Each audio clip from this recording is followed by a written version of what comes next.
It also says up next, Tommy Knockers.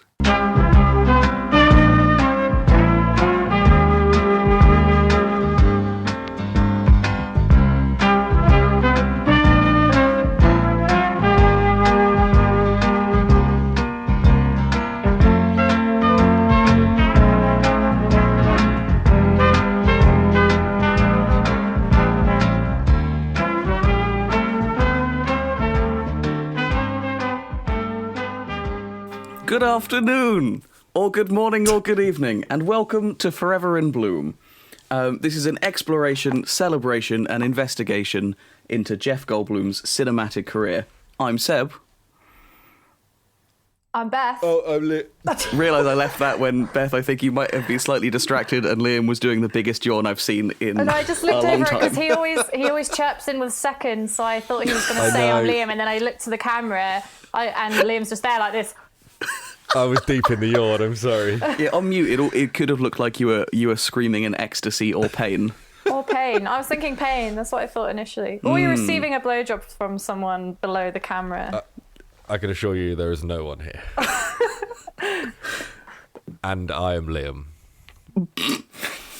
So, today, we're talking about Fathers and Sons from 1992. Yes. This is so it's listed as a drama/thriller. Yeah. Interesting. And I don't know that it was particularly dramatic or particularly thrilling. But it definitely was a film from 1992. Yep. That is undeniable. Before I say anything much about it, I want to point out that I hate this kind of monologue film. When especially because the film opens on it as well, it's like you just have lots of these very self-important monologues going on in people's heads. My second note on this film, I kind of wrote as a joke, and it became more and more true as the film came along. And it was just, is this movie just going to be inner monologues and dead dolphins? And it's kind of yes. That's not far off. Yeah. It takes itself way too seriously. Do you two want to try and run us through the plot? Sure. You got Jeff, who is a widowed father, screenwriter, director, actor, and bookstore owner. That, I guess, used to be a big director in New York, and then it's alluded to that he was like a wife-beating asshole because of the job stress, I guess. Because of the job stress? That was what they were like putting it on, was Yeah. that the Hollywood turned him into an asshole. And he then moves to New Jersey with his son and wife, who then has cancer and dies, but that's all in the past for this movie. And I mean, the synopsis for this film says that it's like a town that's haunted by a serial killer, whereas like he's vaguely a part of this, a serial killer. Yeah. What was it? The Shore. The Shore Killer, because they're on the Jersey Shore. And he's starting a new. He's opening a play, and he's trying to find love, and his son is getting involved with girls and drugs, and then he becomes psychic and John Wick at the end and beats up a dude, and then that's the film. Yeah, I wrote down, like, my own elevator pitch for it would be sexually oppressed seaside town folk who become connected through telepathy. That would be a better film than this. Well, I feel like that's kind of what happens. Yeah, that is exactly what happens. It's not very significant, the whole telepathy bit and the whole narrative involving the psychic who shows up and then disappears for the rest of the film. I guess the telepathy, the communication is just an allegory for how no one communicates. The father and son don't talk to each other about how they feel, and that's the cause of all their problems. Well, that's the whole bit at the end, isn't it? Like, Yeah. the bit at the end, he's talking about, I could hear your voice in my head. It's like it was like psychic or something, and the kid's like, oh, maybe we could do that all the time. And then Jeff just looks at him and is like, but what if we don't have to? Talk to me, son. And yeah, that psychic shows up when he's running. He stops to talk to her because he tries to like hook up with every single woman and married woman in this town. And she asks him why he's running. He says, because she asks what he's running away from. He said, because it feels good. And she says, good. he finds out she's a psychic. Later on, she burns a feather, and then Jeff can hear his son nearly getting killed. So that happens quite a lot in the film where someone starts a conversation and you think they're going to impart with some kind of wisdom or something that's going to, you know, propel the plot forward, and they just don't. They just go, good, or just nothing. Yeah, literally just good. That was her whole bit, was good. Insane. There are some just also characters that come and go and never return, and you think they're going to be like friends or a part of someone's life. Like, there's the bit at the start, towards the start, where Jeff's son goes out and he gives him some money in this weird, like, awkward father moment. And then Jeff goes straight inside to watch midday VCR porn, which is a real specific low. And gets interrupted by... but actually he never gets to watch it because it's already at the end and it's the 90s, so he has to sit while the VCR rewinds and he watches his porn backwards. So that's actually like a really advanced move. If you watch it backwards, it's actually like more like arousing. And then Dr. Cox from fucking Scrubs just knocks on the door and starts like chatting to him about him wanting to direct a film and this screenplay that he wrote, and then that never really comes to anything. Never comes to anything. It doesn't go anywhere. I was expecting him to be throughout the film a bit, you know, but yeah, it's like the writers were trying characters out and they put them in for one scene and thought, it's not really working, and instead of taking them out, that's exactly how this film feels. Which is an interesting technique. We do also straight off the bat get another Jazzy Jeff appearance, another piano Jeff. We do, when he's definitely not playing the piano. Because he's... But he's I'd be doing interested to know the ratio. Sorry, carry on. Well, it's just I think he played the last ding that you see on screen because because the rest of the time it's really like slow and melodic, and he's moving far too much. Yeah. That's not how it works. Yeah, I think he was probably just playing piano on set and maybe ended up playing some cool shit. And they were like, Jeff, that's kind of too cool for what we need right now. We're going to overdub some Ludovico Einaudi melodic piano. Yeah, you're playing jazz and we need something sadder, so we need something melancholic. We don't need bebop, Jeff. I imagine how the conversation went. This whole film tries to be very melancholic. But it just comes across as a bit of a angsty teenager kind of vibe. Even big time. Even Max, the father, is just an angsty teenager deep down, and he has hissy fits and throws things and is very childish. They might as well have just put like the sound of shores and loads of reverb on all of those monologues and gone the full fucking hog, mate. Because they were, like you said, they were taking it way too seriously, but. It was fully just like the thing of like, when will my father return? Yeah, the first note I have is, and it's in one of Eddie's first monologue where he has many monologues. It's one of the very many beach monologues where he's looking out to shore and you can hear waves, you can hear dolphins. Oh, Ed's the son, by the way. Ed's the son, yeah. Max is the father. And I just wrote down, this is my first note, it says, is it about a boy who wishes he was part dolphin? There is just a really weird reoccurring dolphin theme in this. Like he sees because the ocean's getting and the beach is getting really dirty. All the dolphins are dying, so you see like a dolphin being carried off in a stretcher at the beginning, and then he has a nightmare that him and his mum were dolphins and his skin was falling off, and then. And then at the end, they're just like, yeah, the ocean's getting clearer now. The dolphins aren't dying anymore. It's like nothing changed in the town apart from a serial killer stop. Yeah. Was the serial killer responsible for the whole of the Jersey Shore's pollution? They didn't state that he was killing people. He could have been killing dolphins. No, they did. Oh, did they? Yeah. Okay. I don't think the killer really has anything. It just doesn't have much to do with the main plot, though, does it? No, it was something. So there was like something that.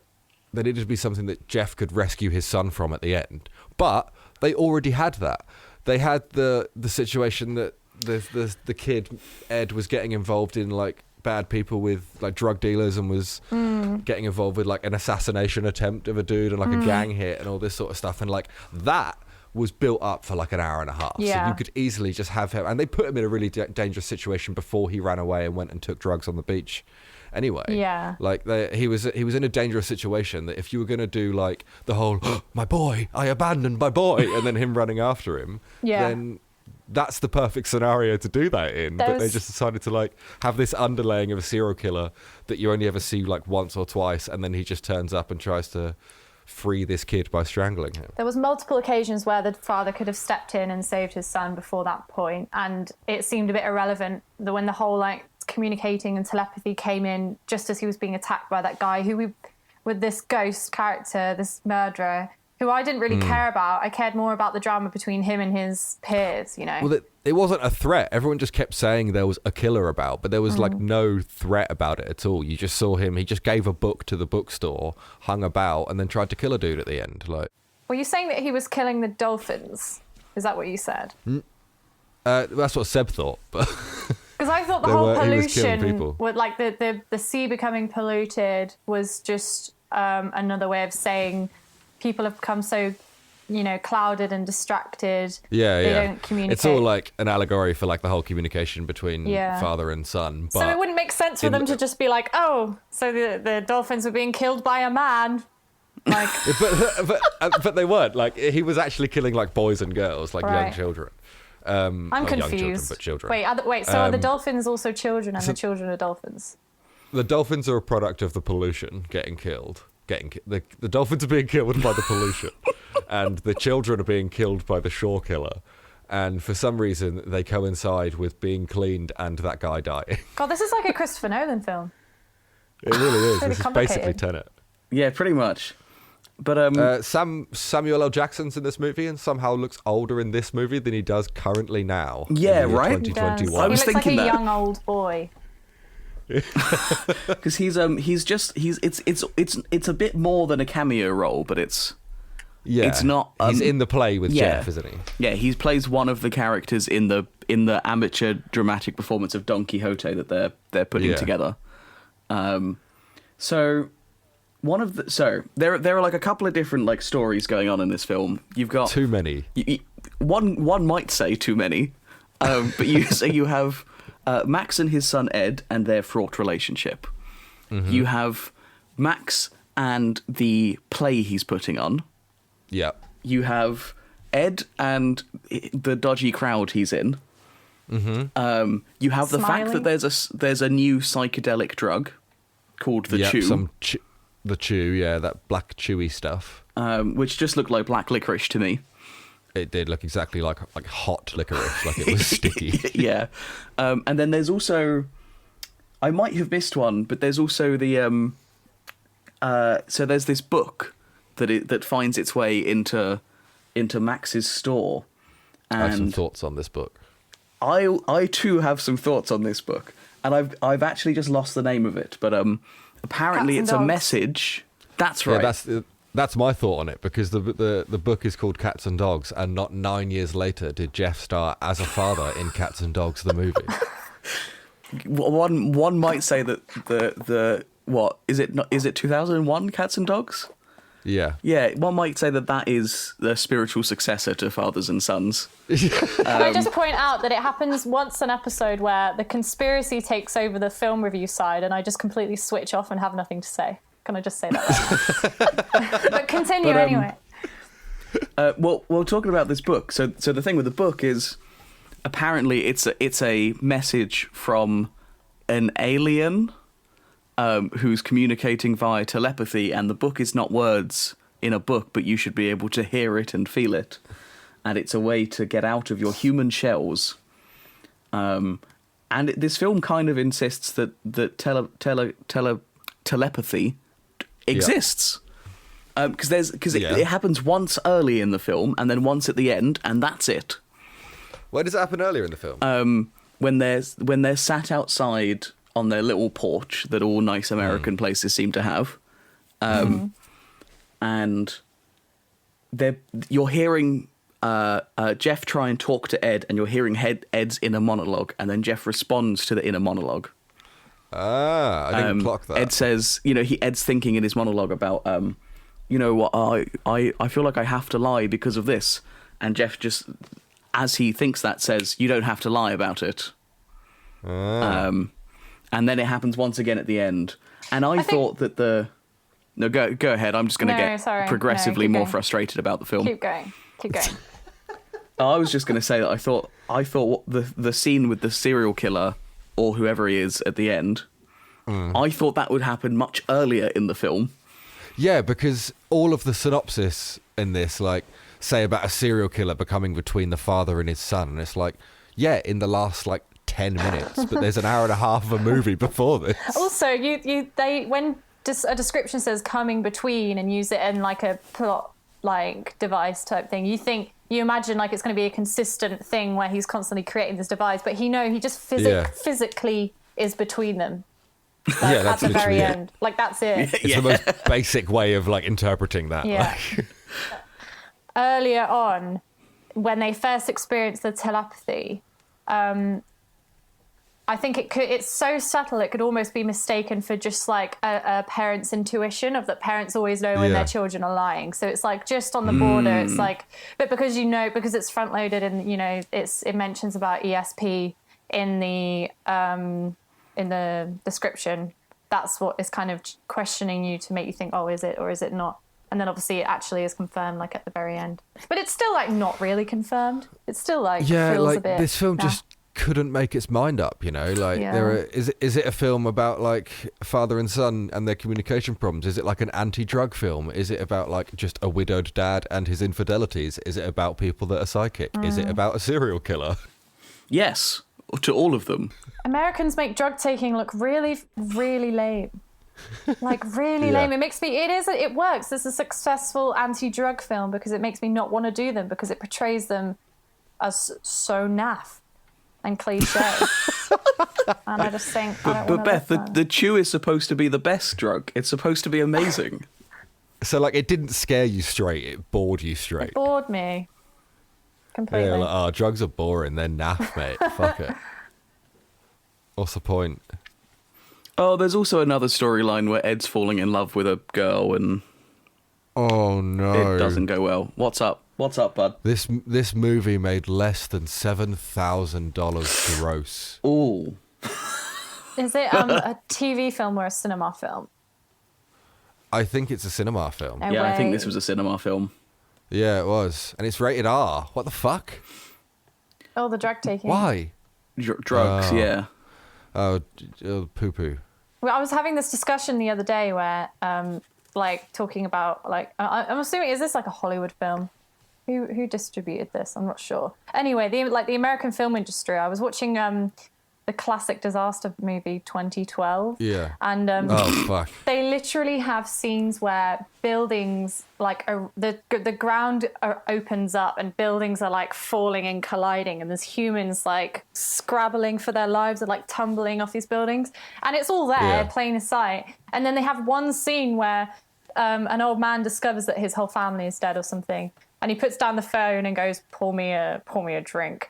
And the woman goes to pour him a drink and they censor out the alcohol pouring just obviously for ratings. What? And I just think that sums up so much about America. Sorry, Americans. Yeah. But you're fucked. Yeah, sorry, like 40% of our listenership. Violence is fine, but pleasure isn't. But literally $6,960 gross worldwide. That's a whiff, mate. That is a whiff. It is his best. It's his second best rated film. Whose? Paul Moniz, the writer and director. Yeah, because he's only done 5. I mean, yeah. So he's got 3 films that are worse than this. Yeah, apparently so. He's acted in 7 as well. He wrote and directed something in 2013 as his most recent, I think. We're not going to watch that. Fine. There's a scene at the beginning where Eddie's riding a bike and the bike is in such a high gear that it looks like he's having to pedal so fast. He's wearing these really tight jeans and a denim jacket, and he just looks so funny. He looks like a rat having a panic attack on an exercise bike because his legs are just going really, really fast. And it's obviously just something that was completely missed. And there was also in the scene where Jeff Max is beating up the killer. Did either of you guys notice that his hand would lean out so it'd be in the frame. So this guy's on the floor and he's punching him to death, and then as soon as the second he gets to like nearly out the frame, his fist opens up to a hand, which is obviously the production's way of telling him to like, you know, look as if he's punching, and he's not. So he's going like this. Yeah. And you can just see him, and it looks like he's there are so many someone. bad. There's a moment when Jeff is talking to the psychic. I can't remember her name. Do we ever get her name? But you do. It's like Miss something. Okay. It's like Miss Annika, or I don't know. Like, yeah, he's talking to her outside her little hut, and there are multiple points where you can see the microphone, like the little boom mic. I didn't clock that actually. It's really poorly made. Yeah, I feel like this is one of those films that's like, sort of, the director maybe thought of himself as a bit of an auteur and tried to do a lot of it himself, and insisted that he could fix things later in some way. What was the budget for this? Do we know? Probably more than $7,000, I guess. One has to assume so. Yeah. There are. It's not on IMDb. There are a couple of things. So, okay. Yes, in this film, Jeff is portrayed as a very abusive person. Mm-hmm. But also his performance is not bad at it, I don't think. I think he actually does that relatively well. Like to the point where I think he's been given a bad script and he's doing like okay with it. Oh, it's definitely a bad script. Oh, yeah. well, How yeah. many times can we justify that though? I feel like that's been a common theme for many episodes, that he was given a bad script and... But we've been watching a lot of bad films, mate. Yeah, to be because like honest. he's also when he's given a good script, he's like fantastic. Like as we've seen with things like The Fly or films that we haven't yet covered for the show, but that we've seen in real life. That's very true. Did the film start off better, or were we just naive and young? No, I think I genuinely think.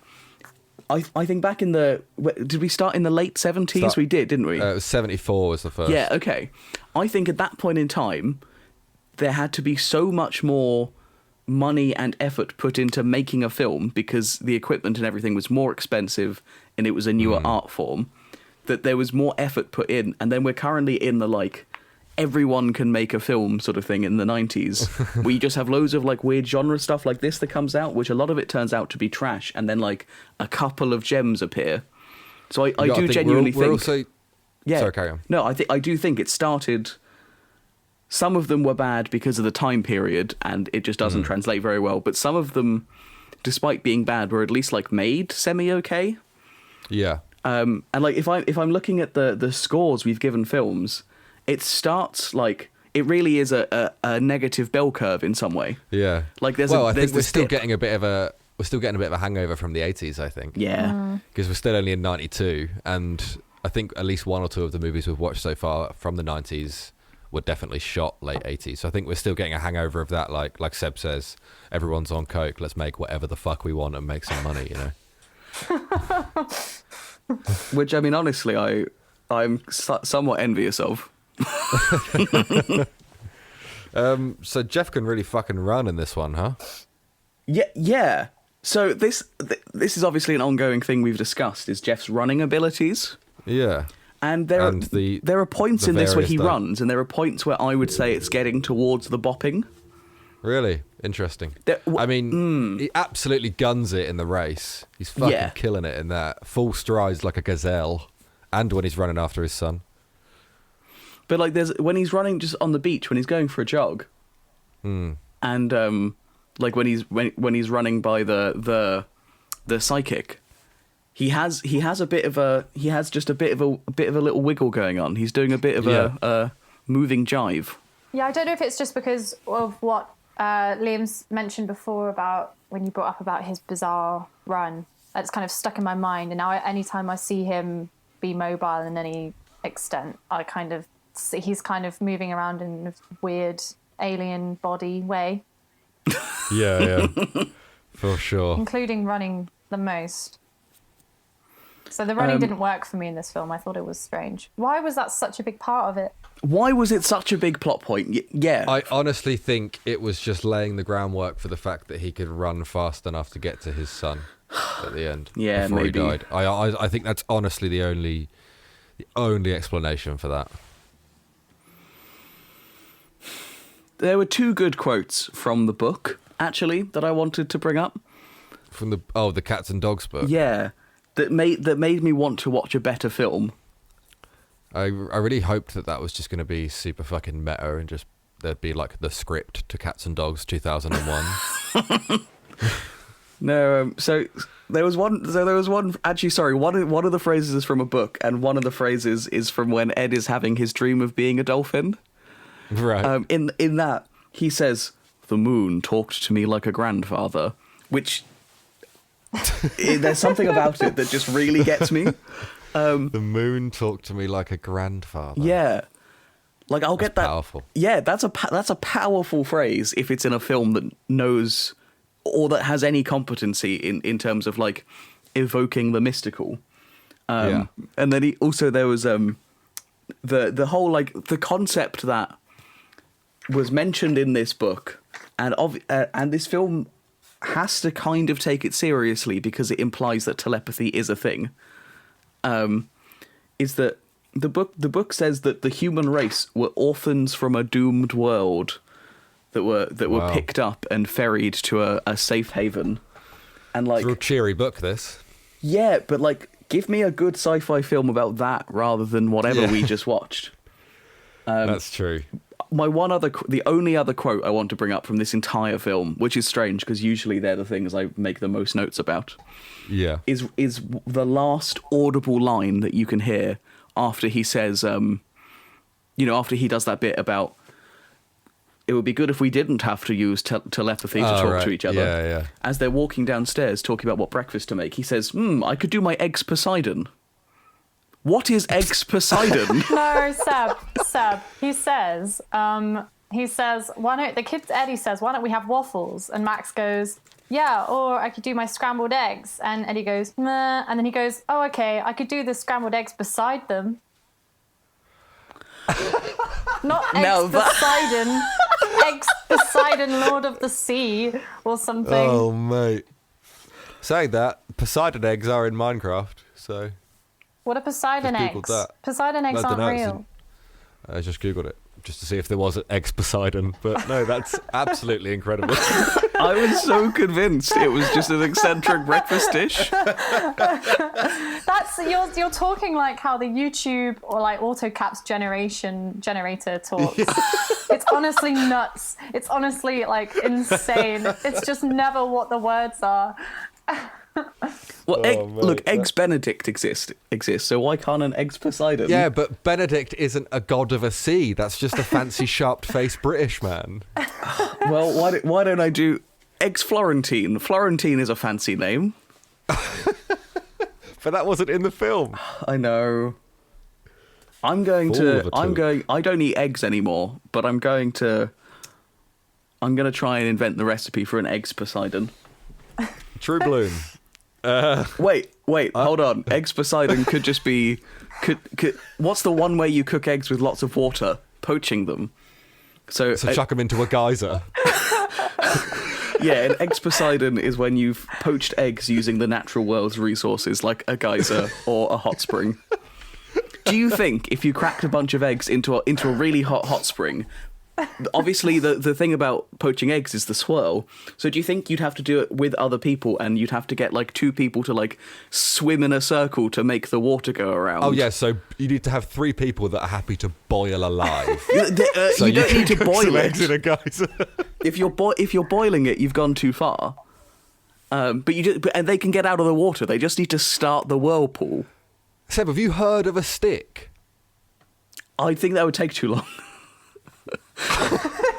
and if you're trying to make also for some reason I'm picturing doing this with like an ostrich egg, so it's big. But like you can't get enough momentum in the water with a stick if you're trying to poach an ostrich egg. You can if it's a big enough stick and you run around the hole. That would imply it's a relatively small hole, though. Put a fan in the hole.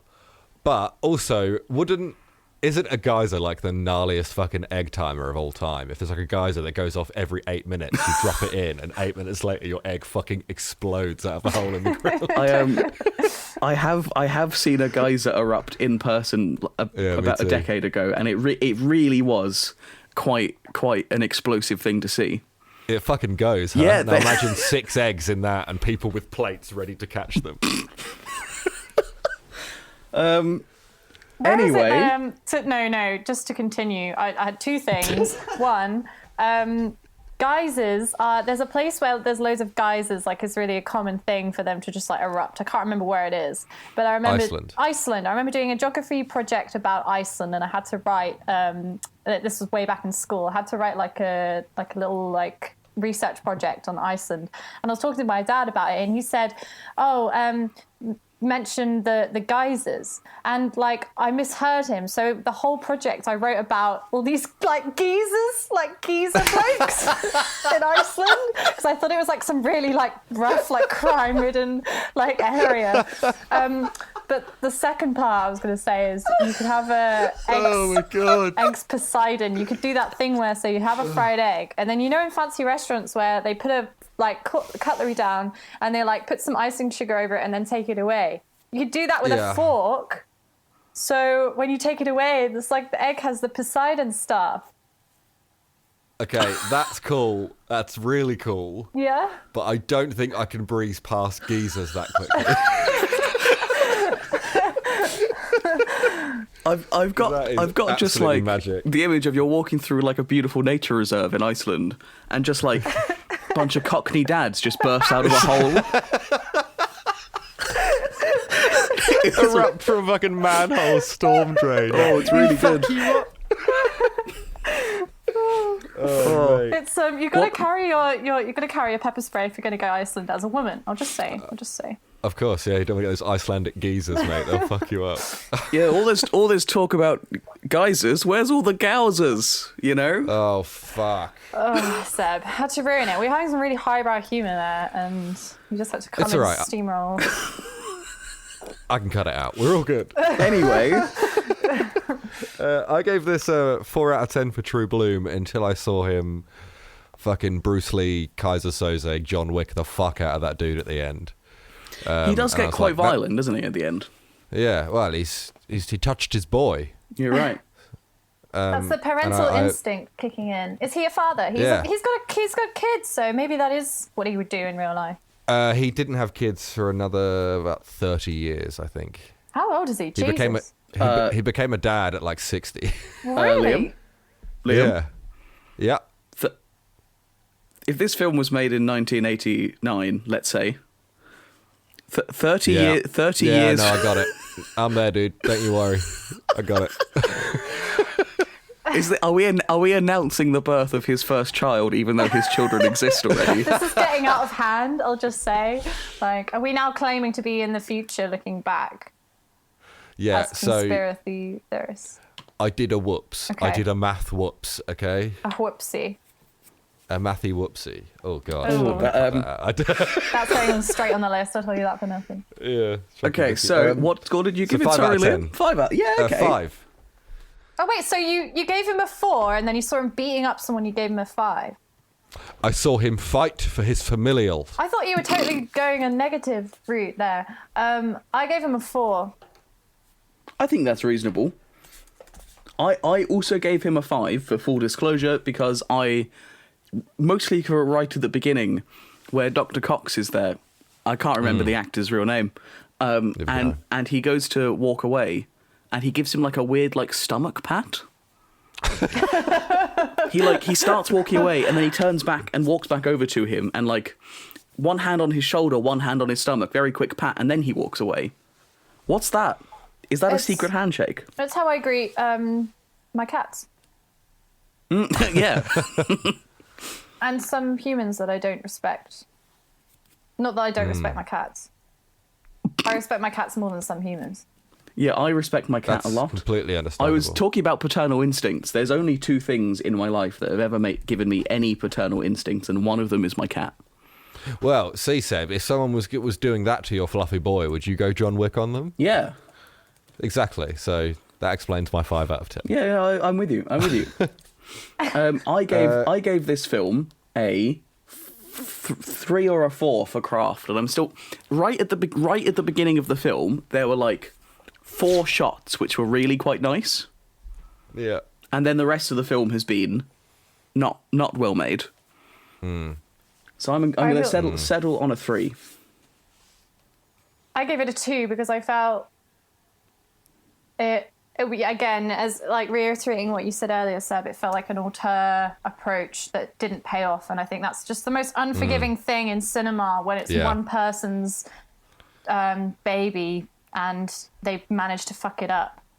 Yeah, at least do the honourable thing like Ben Affleck did with the Batman, where he was writing, directing, and starring in a Batman movie, and then was like, this script kind of sucks. I'm gonna get someone else to come and write this movie. I'm just gonna direct and star. Yeah. And then he was like, I can't really direct this film, so I'm just gonna star. And then he was like, oh, I don't really want to be in this film anymore, so I'm just gonna let someone else do all of it, and I'm gonna bounce from the whole project. He just got executive producer credit. Nothing. Oh, really? He was absolutely niff. Yeah. That's very Because honourable. Matt Reeves, the guy that came in, who's now doing the one with Robert Pattinson, just like ditched everything that Ben Affleck had done. Was like, now this movie sucks. I'm going to make my own. Brilliant. I also gave it a 3 in Nice. craft, just because I was going to go for 2, but I hovered around because I felt like there has been some movies that have been a bit more appalling than this that I gave 2. So I think that's reasonable. and then again, ditto 3 on enjoyability. Yeah, I was didn't right really there have a with you. good time. I gave it a 1. I feel like I might have fucked this one up. No, that's fine. I really didn't enjoy it at all. It took me Absolutely 2 goes to understandable. watch. And I just felt it was limp. It was a limpet. So but there was no limpets in this it, is- and it was by the sea. But it was limp. This is Have you partly ever- why I like wait till the last minute to watch the films, because then I can't not. Like, there's been points before I've watched some of these really bad ones and I've had to watch it in like 2 or 3 sittings, and it just doesn't hit right. I forget parts, so I'm just like, no matter how bad this film will be, if I start watching it where I finish about 10 minutes before we start recording, then I can't stop, and I just have to watch the whole that's film. not a bad. That's Yeah, not a I bad quite like giving approach. myself like a little bit of time to like think on it, suck on it a bit. No, I'm good with a file it under my ass. So this As long as, Mm-hmm. comes in at number 19 of 29. Have we done 29 so just- films? Yeah, this is the Yeah, 29th dude. film. Jesus. wow. How many films has he been in? Do we know that exact number yet? It's 80 something, isn't it? I'm not going to count. I'm going to see if Google does it for me. Okay. How many films is Jeff? That's the millennial attitude right there. Fuck off, Google. Do you want to know what it says verbatim? Yeah. Yeah. At least 73. I mean, they're That's not pretty wrong, are they? Good. I'm sick of It that. could have just said count, you lazy prick. I think giving you a guesstimate is generous, if anything. At least 73. You know how many like, do your fucking job, questions Google. Google has to answer every day? Yeah, well, I didn't ask them to do that. They did. But you ask them a question. They've ma- You're part of the problem. Yeah, Just they've- because you didn't create the problem, you're still... Sorry. I'm going to... Yeah. Never mind. So 73, are we going with 73? And we've done 29. Yeah, Nearly we're halfway. that's a really optimistic way of looking at it. So he was in this film for 45 minutes. Wow, not much, huh? That's pretty much exactly half the film. Well, I guess it is called Fathers and Sons and not just Yeah, so Father. roughly half the film is him, roughly half the film is the son. Yeah, it tracks, I guess. I also, my last note on my thing here, I have absolutely no context for this. It just says Blum. Oh. The last note on my page just says Blum.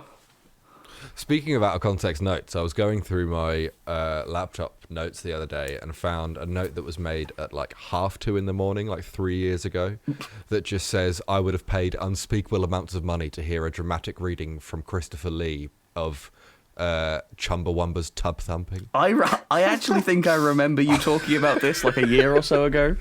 Cannot remember it at all. What's Chumbawamba? But- You know that Beth. I get knocked down, I get back up again. again. To hear Christopher Lee do a dramatic reading of that, I could die a happy man. Well, that can be your make-a-wish. He's dead, so... Oh. Speaking Wow. of dramatic readings, I've written my own monologue in the style of this film. Oh, for fuck's sake. I was just about to jump into the taglines as well, but I guess we're going to have to sit through this first, aren't we? No, do you know what? We can have this as a No, reward no. afterwards if you want. No. A reward? Yeah. And if Liam, if you could put some dramatic music under this, I've written this from the perspective of Jeff. What kind of dramatic music? Well, you can listen to it and then you can decide. Okay, sure. Sorry, Come on, let me just get my oratory voice ready. Things change. Things remain the same. My idiot son is obsessed with dolphins. Maybe in his heart they have replaced his dead mother. I too have replaced his dead mother in my heart with any woman who will deign to give me the time of day.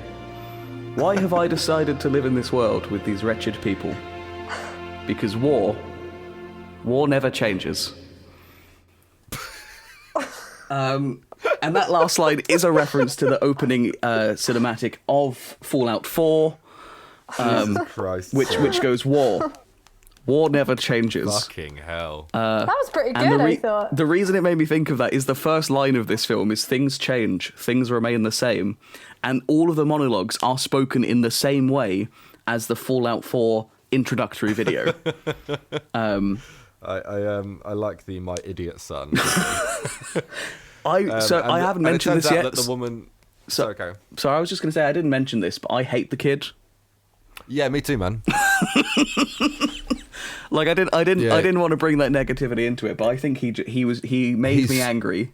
He's schmaltzy. Yeah, dude, you're like 16. Calm down. And speaking of the woman that replaces Jeff's wife, it's Famke Janssen, who was I guess rose to popularity probably about 10 years after this with playing the Phoenix in Jean Grey and X-Men series. Oh, I've not seen those. You have. I didn't recognize her or remember Phoenix, I'm afraid. No, it's the one that Cyclops was married to. Red hair, Jean Grey. Yep. This was her first film as well. I think I've blocked those films out of my mind. It's not a bad shout because they were made by a sex offender. Cool. Bryan Right. Singer. That means they're edgy, right? That's how it works. Yeah. Yeah. That's how he does it. So do you want to give us some taglines? Taglines. Sorry, I dropped my pen. Taglines. You did just sound like when you go to like a small village market and someone's trying to sell you cabbages from like 70 feet away. I'm here to sell you the two taglines that I've written against the one that is already in the film. Cool. Tagline number 1. A serial killer, a prophet of death, and one family caught between them. Number 2. One can't stop running, one can't stop lying. Will they come together before it's too late? Number 3. It's all sex, drugs, and run and bowl.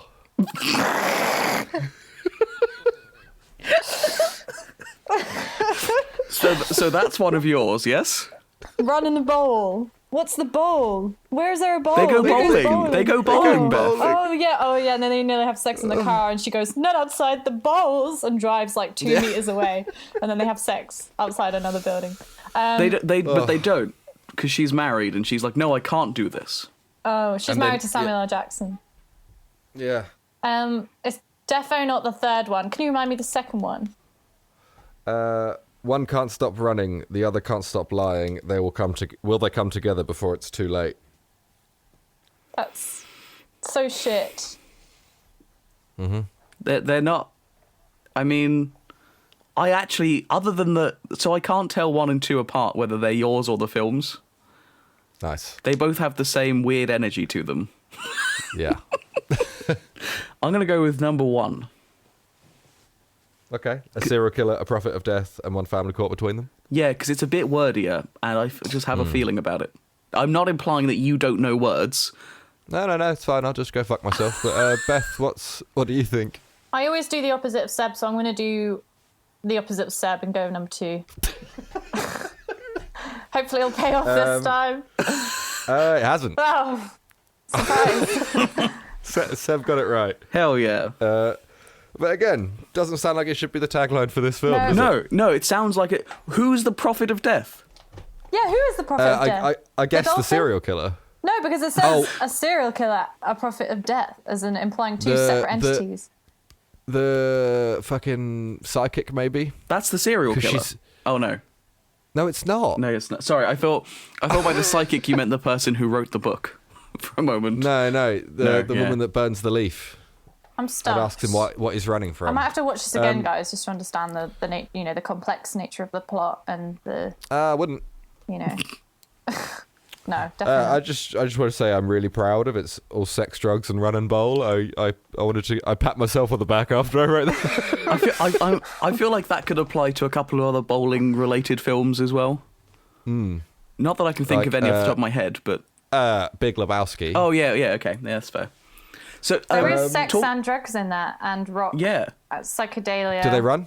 they do. There is like a scene where people run away from something. I think, isn't there? Cool. Well, it's the people's tagline. It fits every film. One for the I do people. want to just a memory I've just had about dolphins. Actually, I remember. Now I've never seen a dolphin in real life, but I remember being at a hotel once, and I can't remember where or why. But you know when you're bad hotel TV. I remember there being a show on about people who were insisting on having a dolphin birth, where they were having a child, and to find out anything to do with the child, they would swim into the water and let the dolphins like swim about them, and then they'd be like, there were 3 dolphins. That means we're having triplets. And then it That's would like insane. move on like 6 months, and the baby has been born. And it's only one baby, and then they're like, we misinterpreted it. Rather than the 3 dolphins meaning triplets, it means that our son is going to be 3 times more beautiful and good than the average person. And it was. Why do you know this much about dolphin birth? Why do you know this much about dolphin therapy birth? Just watched a documentary about it in a hotel one time. That's wild, isn't it? And it's been It's the kind of sat in the back of my documentary you mind watch ever when you're in a since. hotel. Amazing. Yeah, I'm not surprised. So, what's people's golden blooms? Honestly, I know you maybe don't remember it, but the bit where he pats Dr. Cox on the stomach is like really in there for me. He just sort of has a slight awkwardness to him, so I'm just going to give it overall to his awkwardness. I really liked it. No, I respect that. Beth? I liked seeing him in his 90s shell suit that he wore Oh, to hell go yeah. running down the beach. Because he put it on as if it was like, running gear, when really it would just make him sweat out. And he wasn't wearing any other appropriate running gear other than that. It was like normal clothes. But a shell suit to signify that he is running down a beach in the 90s. Oh, yeah, no less, of course. Yeah, he's fashion conscious. It's aware great. of He does look pretty trends. suave. It looks pretty good in this.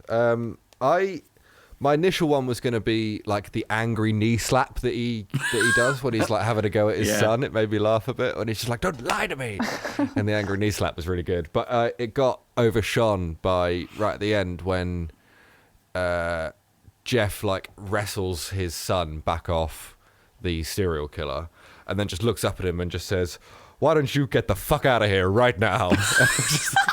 And it was forgot so about out of that. like place for the character, and it just really made me laugh like out loud. So I think that's going to be my golden bloom: him telling an actual serial killer to get the fuck out of it. Yeah, I mean, you don't know what he's capable of. Well, we saw it. I mean- Kicking the living shit out of him. Yeah, fair point. Maybe he's wearing the shell suit as like extra training weight in some way, so that he's actually like way stronger and more powerful than. Yeah, and he's just proper svelte. Yeah, it's actually all that space that's usually filled with a bit of air in a shell suit is actually full of weights. So, Greb, Yeah. why don't you give us a bit of the Bloomiverse?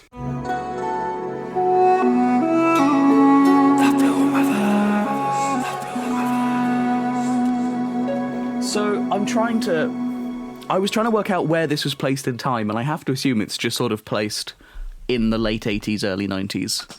Like, obviously that's when it was made, but, sometimes a film is made in the 80s and is actually in the 1800s, Anyway.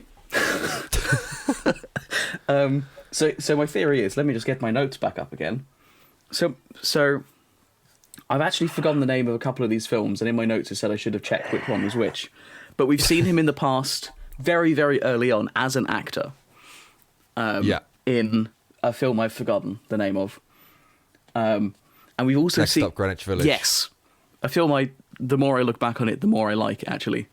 And we've seen him as a writer in in like a couple of different ways.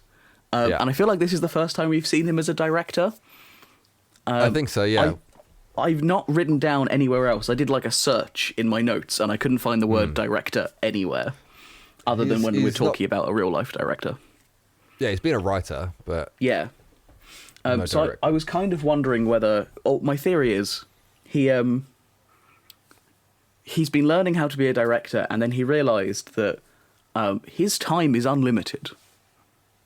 And he thought, well, I'm going to take a break from trying to save the world, and I'm going to live out a lifetime with someone that I love.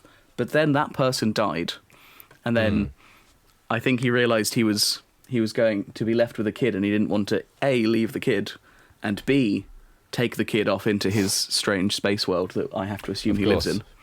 Who knows if he would survive? Yeah, no one's sure. Scientists still don't know. So my theory is this is like a break for him. This is like, you know how some people go out for like a smoke break partway through like their day at work? This is a holiday. Yeah. It's a little His breather New Jersey for him. getaway. Yeah, that he was hoping it would be a restful time. He wasn't expecting to have to wrestle a serial killer away from his son. Could I enter what could potentially be an opposing hypothesis? Yeah.